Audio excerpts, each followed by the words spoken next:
अस्सलाम वालेकुम। अच्छा जी, बिस्मिल्लाहिर्रहमानिर्रहीम। आज की जो वीडियो है ना उसमें हमने इसका पेपर नंबर जो 2 है ना वो हल करना है। ये जो है पंजाब पुलिस का है, डिपार्टमेंट है और ये 2024 में हुआ था पेपर। तो उसका पहला क्वेश्चन जो है, Marco Polo was Marco Polo जो था वो कौन था? बेसिकली वो एक ट्रैवलर था।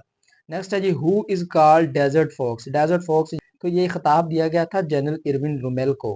ठीक है। नेक्स्ट है जी, the medal of honour is the highest military decoration awarded by. ये जो है मेडल ऑफ ऑनर कौन किस कंट्री की गवर्नमेंट जो है वो देती है? तो वो अमेरिकन गवर्नमेंट है। आपने इसको ट्रिक के साथ किस तरह याद करना है, क्योंकि अमेरिका की पूरी दुनिया में बड़ी इज्जत है, रिस्पेक्ट है। तो मेडल ऑफ ऑनर जो है ना अमेरिकन गवर्नमेंट देती है। तो इस तरह से आपने इसको याद कर लेना है। What did Fidel Castro attempted to do during the cold वार?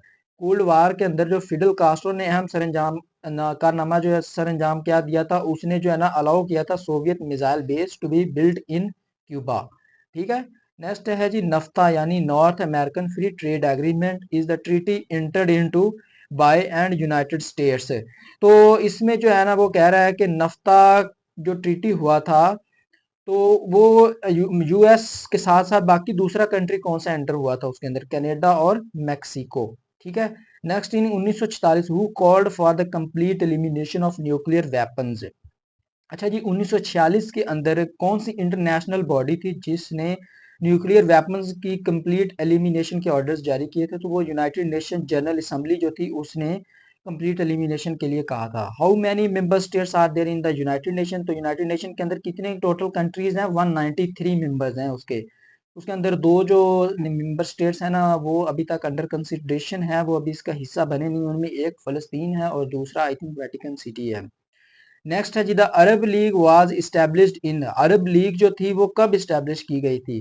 तो वो 1945 के अंदर इस्टेब्लिश हुई थी, जिसमें तमाम अरब कंट्रीज वगैरह जो थे उन्होंने मिलके एक जो है ना वो लीग बनाई थी, Arab League. With which country Orange Revolution is associated? Orange Revolution जो है वो किस कंट्री में आया था? ऑरेंज रेवोल्यूशन यूक्रेन के अंदर आया था। अच्छा जी, which event is not classified as a field event? इनमें से कौन सा इवेंट है जो फील्ड इवेंट नहीं कहलाता? तो वो जो है वो हर्डल रेस है। 110 metre hurdles height for man is 1.067 metre. ये तो था इसका जी जीके का पोर्शन। अब इसका नेक्स्ट जो हम ज्योग्राफी का पोर्शन जो है वो करते हैं तैयार। Which desert can be found across the north of Africa? अच्छा जी, अफ्रीका के नॉर्थ में कौन सा जो डेजर्ट है वो पाया जाता है? तो वो सहारा डेजर्ट है और ये दुनिया का सबसे बड़ा डेजर्ट है, सहारा डेजर्ट। और ये कहाँ पे पाया जाता है? North of Africa. नेक्स्ट आ गया जी, लूनर एक्लिप्स यानी कि चांद गिरन कब होता है? चांद गिरन जो है वो उस वक्त होता है जब फुल मून जो है वो आ जाता है सामने। नेक्स्ट है जी, Durand line lies between the Pakistan and. तो ये पाकिस्तान और अफगानिस्तान के अंदर जो है पाई जाती है वो ड्यूरेंट लाइन, जिसको 1893 के अंदर जो है ना सर ड्यूरेंट और अमीर अब्दुल रहमान के दरमियान एक एग्रीमेंट हुआ था। तो उसके बदले में जो है जो ये बनाई गई थी अपना ड्यूरेंट लाइन पाकिस्तान और अफगानिस्तान के दरमियान। The silk road connect Pakistan to which country? तो ये पाकिस्तान को सिल्क रोड जो है चाइना के साथ मिलाता है जी। जो कि सी पैक का हिस्सा ही है सिल्क रोड, क्योंकि आपको पता है कि चाइना जो है वो पाकिस्तान के अंदर उसने सी पैक प्रोग्राम शुरू किया था। तो वन बेल्ट वन रोड के तहत ये सिल्क रोड बनाए पूरे, तो यूरोप के साथ तिजारत के लिए चाइना ने। तो ये सिल्क रोड जो है वो कनेक्ट करता है पाकिस्तान को चाइना के साथ। Godwin Austen the second highest peak in the world? Godwin highest peak है, दुनिया की दूसरी पीक है, वो कौन सी है? कराक्रम के अंदर पाई जाती है, आपको पता है केटू। गॉडविन ऑस्टिन कहते हैं second highest peak in the world is in Karakoram. और कराक्रम में कौन सी सेकंड हाईएस्ट पीक है? केटू, आपको पता है। और पहली जो है वो माउंट एवरेस्ट है, जो कि उसके अंदर अपना पाई जाती है हिमालय के अंदर। और नेक्स्ट और ये नेपाल के अंदर है माउंट एवरेस्ट, लेकिन केटू पाकिस्तान के अंदर है, कराक्रम रेंज के अंदर। टिल्ला जोगियां इज सिचुएटेड इन। टिल्ला जोगियां जो है वो कहाँ पे पाया जाता है? साल्ट रेंज के अंदर। ठीक है। साल्ट रेंज के अंदर टिल्ला जोगिया पाया जाता है। Which is the largest lake of Pakistan? की लार्जेस्ट लेक जो है वो कौन सी है? मंछर लेक है पाकिस्तान की largest lake. Currently total area of KPK province? KPK का टोटल एरिया कितना है इस वक्त? 1,01,741 है। नेक्स्ट इसका है जी, the basic building unit of all animals and plants. आपको पता है जो बेसिक बिल्डिंग यूनिट होता है तमाम पौधों और जानवरों वगैरह का, वो क्या होता है? वो होता है सेल। ठीक है। नेक्स्ट है जी synthesis of proteins take place in. अच्छा जी, synthesis of proteins take place, synthesis का अमल जो है वो राइबोसोम्स जो है उनके अंदर होता है। नेक्स्ट जो है हमारे पास इसका, अच्छा जी, male part of a flower is, जो होता है फूल, उसके दो हिस्से होते हैं ना, एक होता है फीमेल पार्ट, दूसरा होता है उसका मेल पार्ट। तो उसका मेल पार्ट जो है वो कौन सा होता है, उसका मेल पार्ट होता है एंड्रोशियम। उसका मेल पार्ट होता है androecium. Largest part of the human brain is, basically ये सारे जो है ना, cerebellum, mid brain, cerebrum, medulla oblongata, ये सारे ब्रेन के हिस्से हैं, लेकिन लार्जेस्ट इनमें से कौन सा हिस्सा है, वो है सेरिब्रम। ठीक है। Inhaled air passes through which of the following in the last, हम जो सांस लेते हैं, सांस हमारा जो यानी कि रेस्पिरेटरी सिस्टम है, वो कहाँ पे जाके एंड होता है, तो वो हमारे जो फेफड़े होते हैं, फेफड़ों के अंदर जो है वो छोटे छोटे ब्रोंकाई होते हैं, तो वहां पे जाके जो हमारा जो रेस्पिरेटरी सिस्टम है वो खत्म होता है ब्रोंकाई के अंदर जाके। Which of the following vitamin do we get from sun rays, वो कहना चाह रहा है कि सूरज से हमें कौन से विटामिन मिलते हैं, तो वो सूरज से हमें विटामिन डी मिलते हैं। ठीक है। Examples of magnetic materials are, इनमें से कौन से मैग्नेटिक मटेरियल्स है, मैग्नेट जो है जिसके अंदर हो, तो वो आयरन, निकल एंड कोबाल्ट, इनके अंदर जो है वो मैग्नेटिक मटेरियल्स पाया जाता है। विच of the following is the unit of length, का जो है वो यूनिट क्या होता है, आपको पता है, ये फिजिक्स का क्वेश्चन है। लेंथ का यूनिट जो है, बेसिकली तो वैसे लेंथ का यूनिट मीटर होता है, लेकिन यहाँ पे वो कह रहा है कि एंगस्ट्रॉम है इसका। नेक्स्ट है जी, Thomas Edison, Edison is famous for his invention, Thomas Edison ने क्या मतलब जो इन्वेंट किया था, तो उसने जो है वो लाइट बल्ब इन्वेंट किया था जी। ठीक है। थॉमस एडिसन ने लाइट बल्ब बनाया था। Famous antibiotic penicillin was discovered by, penicillin जो इंजेक्शन लगाते हैं पेंसिलिन को, वो किसने डिस्कवर की थी हमें, वो अलेक्जेंडर फ्लेमिंग ने। ठीक है।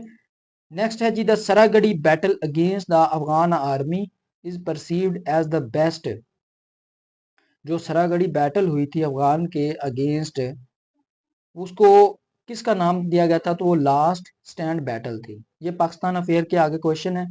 तो इसके बाद क्वेश्चन नंबर 2 ये है, Nawab Waqarul Mulk became the secretary of board of trustee Aligarh in year, Nawab Waqarul Mulk secretary बना था बोर्ड ऑफ ट्रस्टी अलीगढ़, कब बना था, तो वो जो है वो 1907 के अंदर बना था। आपने इसको जो है ना वो इसके साथ रिलेट कर लेना, क्योंकि 1906 में जो है मुस्लिम लीग बनी थी, तो आगे उसके 1907 में जो है उन्होंने वकार उल मुल्क जो थे उनको सेक्रेटरी बना दिया था ट्रस्टीशिप अलीगढ़ का। तो इस किस तरह आपने उसके साथ रिलेट कर लेना है। हिंदू टेररिस्ट ऑर्गेनाइजेशन राष्ट्रीय स्वयं सेवक संघ यानी आरएसएस, वो आपने सुना होगा, आरएसएस इंडियन एजेंसी है, was founded in 1925 at Nagpur by, यानी आरएसएस की बुनियाद जो है वो किसने रखी थी, वो डॉक्टर के बी हेडगवर। ठीक है। Quaid-e Azam presented his famous 14 point in the year, Quaid-e Azam ने अपने जो फेमस 14 पॉइंट दिए थे वो कब दिए थे, वो 1929 में दिए थे, और क्यों दिए थे, 1928 के अंदर जो नेहरू रिपोर्ट आई थी उसके आंसर में दिए थे। At the time of partition who was the viceroy of India, partition के टाइम जो वाइसराय था, आपको पता है वाइसराय जो ब्रिटिश की तरफ से लगाया गया था हिंदुस्तान में, जो कि उस टाइम कौन से वाइसराय थे पार्टीशन के टाइम, लॉर्ड माउंट बैटन, और ये आपको पता है कि 1947 के अंदर उस वक्त के वाइसराय यही थे आप, और 1947 में ही जो है वो पार्टीशन हुई थी। नेक्स्ट है जी, politics and states in Pakistan, ये बुक किसने लिखी है, politics and state in Pakistan, ये बुक लिखी है मोहम्मद वसीम ने। अच्छा जी, नेक्स्ट है, who is the owner of Nishat group of industries, Nishat group of industries के जो मालिक हैं वो कौन है, वो मियां मंशा है।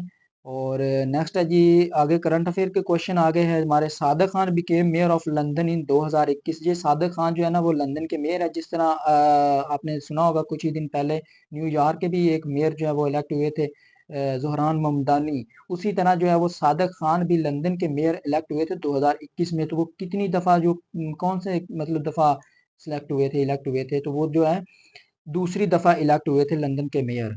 Nuclear fusion reactor in China has set a new record for sustained high temperature than sun which is, उन्होंने जो है ना वो एक न्यूक्लियर फ्यूजन रिएक्टर बनाया है चाइना ने, जो कि सूरज से कितने गुना ज़्यादा गर्म है, वो कह रहे हैं कि 5 टाइम्स हॉटर देन सन है। ठीक है। How many sports were in 2020 summer Paralympics, तो 2020 की जो समर पैरालंपिक्स थी उसके अंदर कितनी स्पोर्ट्स जो है उन्होंने हिस्सा लिया था, वो टोटल जो है वो 22 स्पोर्ट्स थी जिन्होंने हिस्सा लिया था जी। नेक्स्ट है जी, Islamic military alliance is headed by ex Pakistan army chief Raheel Sharif. The main purpose of this was to form Islamic military counter terrorism coalition of Muslim countries, यानी कि वो हमारे जो साबका जो आर्मी चीफ थे जनरल रहील शरीफ, उनको उसका क्या बनाया गया था, हेड बनाया गया है, यानी कि Islamic military counter terrorism coalition of Muslim countries के लिए। ठीक है जी। जी इसके बाद हम इसका नेक्स्ट जो है वो कंप्यूटर पोर्शन देखते हैं जी। The ability of a computer system to remain operational despite various failures, उसको क्या बोलते हैं जी, कि अगर मिसाल तौर पे बहुत सारी मल्टीपल टाइम जो कंप्यूटर के ऑपरेशन हैं वो फेल हो जाते हैं और फिर भी कंप्यूटर वर्किंग करता है, तो उसको बोलते हैं कंप्यूटर की रेजिलियंस है। ठीक है।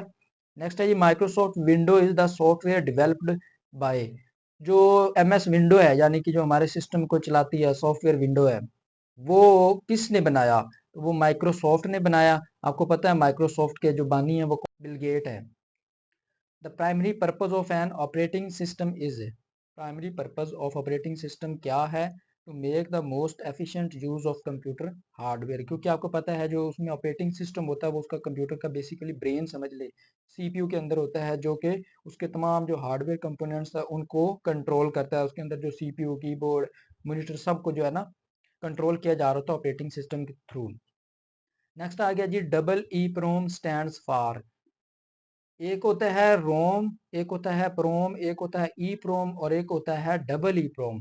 ये बेसिकली मेमोरी की जो टाइप्स हैं, रोम की मेमोरी, रोम की टाइप्स हैं, उनमें ये डबल ई प्रोम एक है। तो इसका मतलब क्या होता है, electrically erasable programmable read only memory. ठीक है।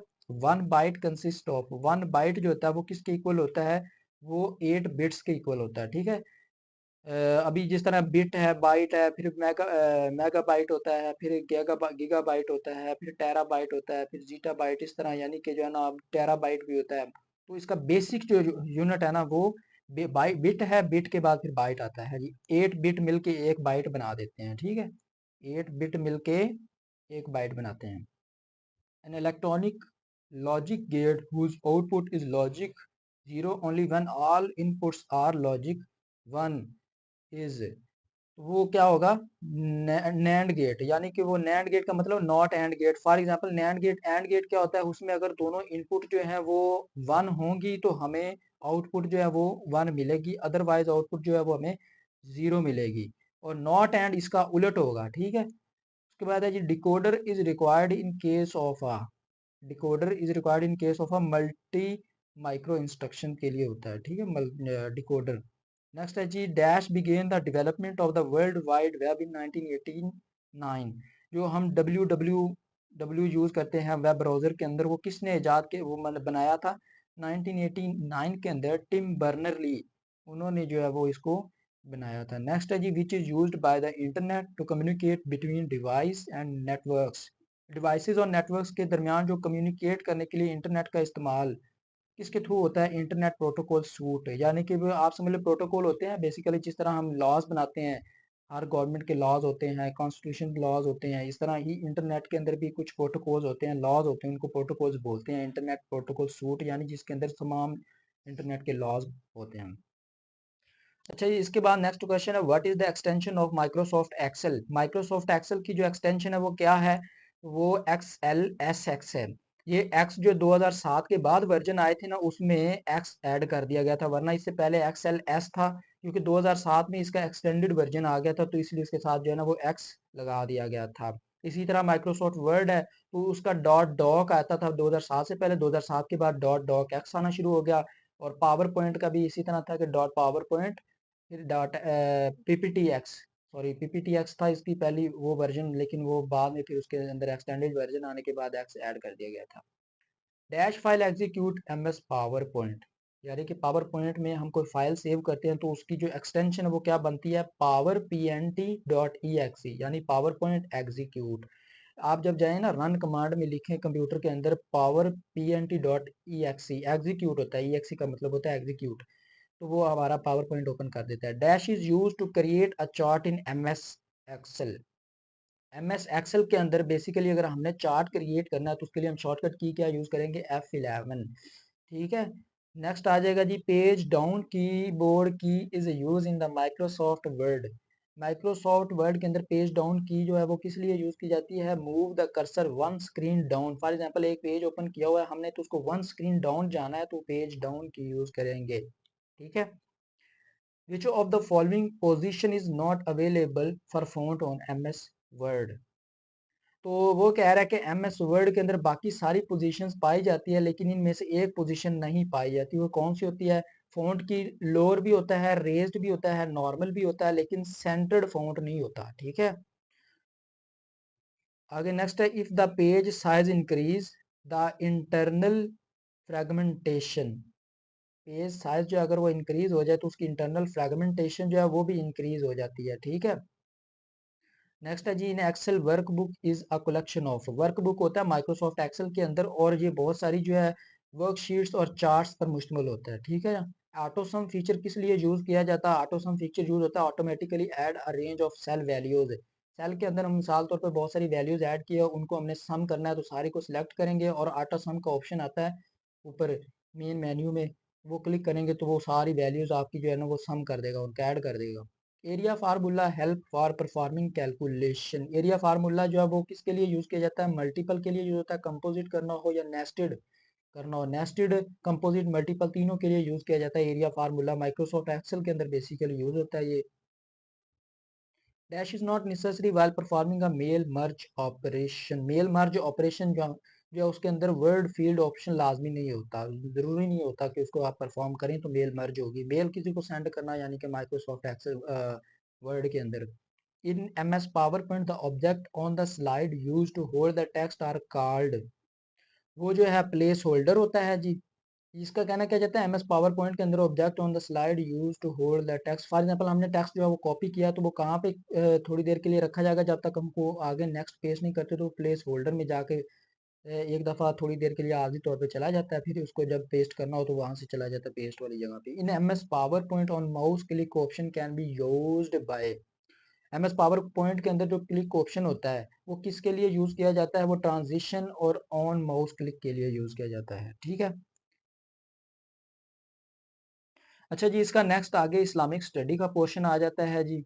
इस्लामिक स्टडी में the Holi Quran was first translated into Persian. पहली दफ़ा जो कुरान था वो फारसी में किसने उसका जो है वो ट्रांसलेट किया था? वो शाह वलीउल्लाह थे, उन्होंने किया था ट्रांसलेट। नेक्स्ट है जी, सिबत और रिफात और के वाक़यात किसके मुतल्लक थे? तो ये जो थे वो कौम मूसा के रिलेटेड थे। ये सिबत और रफ़ात और के वाक़यात। फ़तह मक्का में मारे जाने वाले काफ़िरों की तादाद कितनी थी? तो फ़तह मक्का में टोटल जो थे वो 13 कुफ़ार मारे गए थे। आपको पता है कि फ़तह मक्का के टाइम वैसे जंग तो इतनी नहीं हुई थी, लेकिन फिर भी कोई थोड़ी बहुत जो है ना हुई थी, तो उसमें जो है ना वो 13 लोग जो थे कुफ़ार मारे गए थे। किस जंग में मुसलमानों पर नींद तारी कर दी गई थी और आसमान से पानी बरसाया गया था? तो वो ग़ज़वा बद्र में जो है वो अल्लाह ताला ने मुसलमानों पे नींद तारी कर दी थी और आसमान से पानी बरसाया गया था ग़ज़वा बद्र के अंदर। और आपको पता है कि इस्लाम की पहली जो जंग थी, जो ग़ज़वा था, वो ग़ज़वा बद्र थी। ठीक है। लेकिन कुछ बुक्स में ये भी कहा जाता है कि अबवा जो थी वो भी एक जो अबवा के मकाम पे हुई थी जंग, वो भी पहली जंग है इस्लाम की। लेकिन कुछ में ग़ज़वा बद्र भी कहा जाता है। ये आपने कमेंट में बताना है कि कौन सी ज़्यादा दुरुस्त है। जंग कासिया में इस्लामिक लश्कर के सिपा सलार कौन थे? जंग कासिया में इस्लामिक लश्कर के जो सिपा सलार थे वो हज़रत साद बिन अबी वक़ास थे। ठीक है जी। शराब नोशी की सज़ा और सज़ा 80 कोड़े मुकर्रर की गई थी। तो किन की खिलाफत में इस तरह के जो भी काम वगैरह हुए थे वो हज़रत उमर फ़ारूक के दौर में हुए थे, फ़ारूकी में, दौर फ़ारूकी में। ठीक है। इर्तदाद के लुग़वी मानी क्या होते हैं? इर्तदाद के लुग़वी मानी होते हैं पलट जाना। पलट जाना यानी कि आपने सुना होगा मुर्तद हो गया, इस्लाम से एक बंदा मुर्तद हो गया, यानी इस्लाम से वो बंदा पलट गया, वो उसने इसलिए उसके लिए वो मुर्तद से निकला इर्तदाद। ठीक है। आम के आम, ये आगे नेक्स्ट उर्दू पोर्शन है। आम के आम गुठलियों के दाम, यानी कि दोहरा फायदा। ठीक है। दरअसल में से दुरुस्त लफ्ज़ कौन सा होगा? तो इसमें ये अस्सलामु अलैकुम, इसमें वाव नहीं यूज होता है। जिससे किसी चीज़ को तशबीह दी जाए उसे क्या कहते हैं? मुशब्बा बोलते हैं उसको। ठीक है। यानी कि होता है ना मुशाबे, वो फलां बंदे के मुशाबे है, यानी उसके साथ तशबीह देना, उसके मुशब्बा कहला देना। तहरीर में लफ्ज़ मोतरज़ा जुमले, मोतरज़ा या जुमला, मोतरज़ा की वजाहत के लिए जो अलामत इस्तेमाल होती है वो क्या कहलाती हैं? तो वो कौसैन होती है। पहला उर्दू अखबार कहाँ से जारी होता है? पहला उर्दू अखबार जो आपका वो कलकत्ता से जारी किया जाता है जी। नेक्स्ट है जी, मुत्तहिदा हिंदुस्तान में रोज़नामा ज़िम्मेदार किसकी इदारत में शाया होता था? तो वो जो थे वो ज़फ़र अली ख़ान थे। इनको जो है ना ये मतलब ज़िम्मेदार जो रिसाला जारी होता था वो इनके इदारत में ही जारी होता था जी। डॉक्टर अब्दुल सलाम खुर्शीद की दे सूरत इलाही और जुगन्नाथ आज़ाद आँखें तरसती हैं का ताल्लुक किस सिन्फ की नस्र से है? तो वो सुहाने निगारी है। ये थी आज का पेपर नंबर 2 जो मैंने आपको बताया। इंशाल्लाह अगली वीडियो में हम पेपर नंबर 3 जो है उसको डिटेल में हम करेंगे इंशाल्लाह। डे बाय डे जो है ना वो मैं आपको डेली का एक पेपर जो है वो तैयार करवाऊँगा। तो वीडियो को आपने लाइक, चैनल को सब्सक्राइब लाज़मी करना है।